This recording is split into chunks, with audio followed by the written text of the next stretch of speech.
خب در شفت پشتی یه دونه واشر مسی به سوراخ 11 میلیمتر تهیه میکنیم.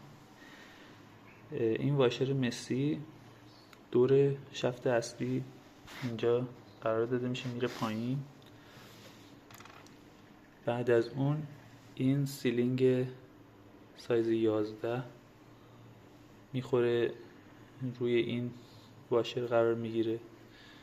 بعد این کوپلینگ مال آب بند کردن که مکانیزمش اینجوریه که با این سطح آب بندی رو در حال چرخش انجام میده، این قرار میگیره. خب ممکنه سوال کنید که چرا این که ابعادش کوچیک‌تره. خب حالا من یه ابتکاری به خرج دادم، اومدم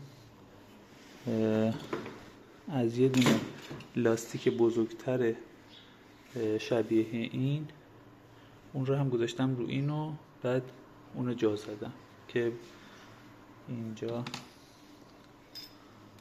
میبینید همین به رنگ قهوه‌ای شبیه رنگ نارنجی یا قهوه‌ای هست، نارنجی مایل به قهوه‌ای.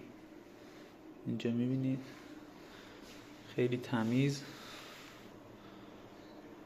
جا خورده و آب بندی رو انجام داده.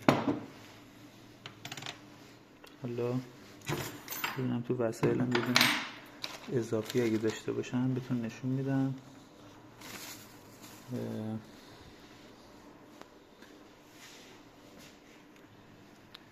بریم ادامه.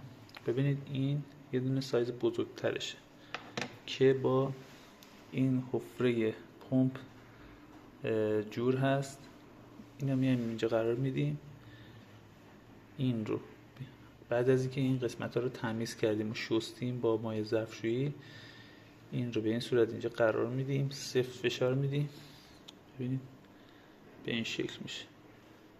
اینا اینجوری به این شکل جا میزنیم. بعدش یه واشر استینلس استیل، خب واشر استینلس استیل اینجا قرار میگیره تا اینجایی که این شیار پر بشه، شیاری که خار فنری میخواد بیفته، این خار فنریه، تا اونجایی که میخوام شیار پر بشه از واشرهای مسی استفاده میکنیم برای فاصله پر کردن و بعد خار رو جا میزنیم.